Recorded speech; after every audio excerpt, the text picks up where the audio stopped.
ఇప్పుడు భారతదేశానికి సంస్కృతం అవసరం. మనం ప్రతిరోజు న్యూస్ పేపర్లో చూడొచ్చు.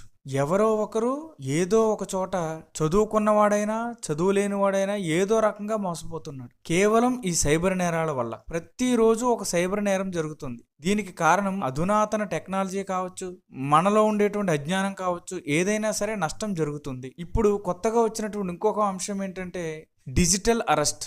వారు ఒక పెద్ద అధికారిలాగా ఫోన్ చేస్తాడు, ఒక పోలీసులా ఫోన్ చేస్తాడు, ఒక ఆఫీసర్లా ఫోన్ చేస్తాడు. ఫోన్ చేసి మనం ఏదో తప్పు చేసినట్టు, మన మీద ఏదో కేసు పెడుతున్నట్టు, మన మీద తప్పు చూపిస్తూ, మన మీద ఏదో ఒక విషయాన్ని నేరారోపణ చేసి భయభ్రాంతులకు గురి చేసి బ్యాంక్ ఖాతాలో ఉండేటువంటి డబ్బులను వాళ్ళు దోచుకుంటున్నారు. ఇదే కొత్తగా వచ్చినటువంటి డిజిటల్ అరెస్ట్. ఎదుటివాడు భయపెడుతున్నాడంటే మనం ఏదో పొరపాటు చేసినట్ట, లేకపోతే మన మనస్సు బలహీనమైనటువంటిదా, లేకపోతే మనకి ఈ సమాజంలో జరుగుతున్నటువంటి విషయాలు మనం తెలుసుకోలేకపోతున్నామా? ఇక్కడ మనం తెలుసుకోవాల్సింది ఏంటంటే ఎదుటివాడు భయపెడితే భయపడుతున్నామంటే వాడికి కూడా అదే లోకువ.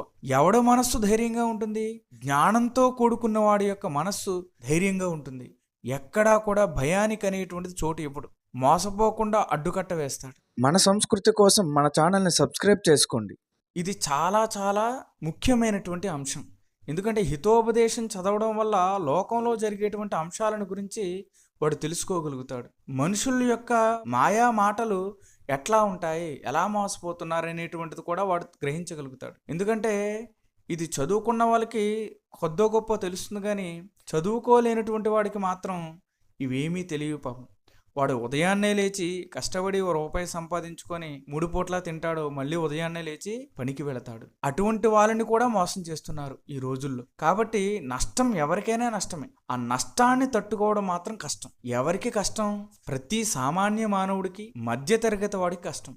కోటీశ్వరుడికి కొద్దో గొప్ప నష్టం వచ్చిందనుకోండి, అది పెద్ద లెక్క చేయడు. కానీ సామాన్యుడికి నష్టం వచ్చిందంటే వాడు ఆ నష్టాన్ని పూడ్చడానికి వాడి జీవితాంతం కష్టపడాల్సి వస్తుంది. ఎదుటి వ్యక్తి మాట్లాడేటువంటి మాటల్లో వైచిత్ర్యాన్ని, ఎలా మాట్లాడుతున్నాడు, ఏం ఉద్దేశించి మాట్లాడుతున్నాడు, మన దగ్గర నుంచి ఏదైనా ఆశిస్తున్నాడా, లేకపోతే మనల్ని భయపెడుతున్నాడా, లేకపోతే మనల్ని ట్రాప్ చేస్తున్నాడా, లేకపోతే మనల్ని ఏ విషయాల్లోనైనా ఇరికిస్తున్నాడా, ఈ విషయాలన్నీ కూడా మనం తెలుసుకున్న నాడే ఈ లోకంలో, ఈ సమాజంలో మనం ముందుకు వెళ్ళగలుగుతాం, మనల్ని మనం రక్షించుకోగలుగుతాం. ఎదుటివాడు ఫోన్ చేసి మాట్లాడేటప్పుడు ఈ సామాన్యుడు ఏం ఆలోచిస్తాడంటే వాడికి వచ్చేటువంటి సంపదలో, వాడికి వచ్చేటువంటి డబ్బు, వాడికి వచ్చేటువంటి కారు, వాడికి వచ్చేటువంటి బంగారం, వీటి ట్రాన్స్లో ఉంటాడు. అటువైపు నుంచి ఫోన్ చేసిన వాడు ఏ ప్రశ్న అడిగినా సరే చెప్పేస్తూ ఉంటారు. ఆ ట్రాన్స్లోకి వెళ్లకుండా ఉండడమే మనం చదువుకున్నటువంటి జ్ఞానం, మనం నేర్చుకున్నటువంటి లౌకిక జ్ఞానం. ఈ లోక జ్ఞానం అనేటువంటిది మనకి ఉండాలి. ఒకవేళ వాడు చెప్పినటువంటి మాటల్లో పడి వాడి ట్రాన్స్లోకి వెళ్ళిపోతే ఏం వస్తుంది? వీడికి నష్టం వస్తుంది, వాడికి వస్తుంది, వాడికి లాభం వస్తుంది. వీడికి తెలుస్తుంది వీడు మోసపోయాడని, వాడికి తెలుస్తుంది ఇటువంటి అజ్ఞానుల్ని ఈజీగా మోసం చేయొచ్చని. వాక్ నైపుణ్యం అంటే మనం నైపుణ్యంగా మాట్లాడడం మాత్రమే కాదు, ఎదుటివాడి మాటల్లో నిజమెంతుంది, అటువంటి మాటలు మాట్లాడుతున్నాడంటే వాడు మనస్సులో ఏ ఉద్దేశం ఉంది అనే విషయాలని తెలుసుకోవడం కూడా వాచాం సర్వత్ర వైచిత్ర్యం.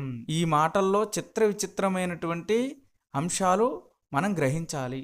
ఇక్కడ ఎదుటివాడు మనల్ని మోసం చేస్తున్నాడంటే, వాడి మాటలతో మనల్ని భయపెడుతున్నాడంటే వాడు సక్సెస్ అయినట్టే. ఎందుకంటే వాడేమి యుద్ధం చేయట్లేదు, వాడేమీ గొడవ పడట్లేదు, వాడేమీ నిన్ను దౌర్జన్యం చేయట్లేదు. వాడు చేసేటువంటి ఒకే ఒక పని, వాడి మాయ మాటలతో నిన్ను లొంగదీసుకొని నీ దగ్గర ఉండేటువంటి సంపదలను దోచుకోవడం. కాబట్టి ఈ విషయాలన్నింటినీ గ్రహించి చదువుకున్నవారు, చదువు లేనివారు, అమాయకులు, సామాన్యులు, పల్లెటూరు వారు అందరూ కూడాను మనం మాట్లాడేటువంటి మాటల్లో ఎంత మంచితనం, ఎంత నిజాయితీ ఉన్నా ఎదుటివాడు మాటల్లో ఉండేటువంటి ఆంతర్యాన్ని, వారి మనస్సులో ఉండేటువంటి అభిప్రాయాల్ని, వారి స్వభావాల్ని గ్రహించి అప్పుడు మనం వాటికి తగ్గట్టుగా మనం మెసులుకోగలిగితే ఈ మోసగాళ్ల చేతుల్లో నుంచి మనల్ని మనం కాపాడుకోగలుగుతాం. కాబట్టి మనకు సంబంధించినటువంటి రహస్యాలను, బ్యాంకుకు సంబంధించినటువంటి వివరాలను ఎట్టి పరిస్థితుల్లో ఎవరికీ తెలియజేయకూడదు. ఇటువంటి విషయాలను ఎన్నింటినో హితోపదేశం తెలియజేస్తుంది. కాబట్టి మనం అందరం మాటల్లో నైపుణ్యం కలిగి ఉందాం. ఎదుటివాడి యొక్క మాటల్లో ఉండేటువంటి ఆంతర్యాన్ని తెలుసుకుందాం. అందరూ సుఖశాంతులతో జీవిద్దాం. జై హింద్.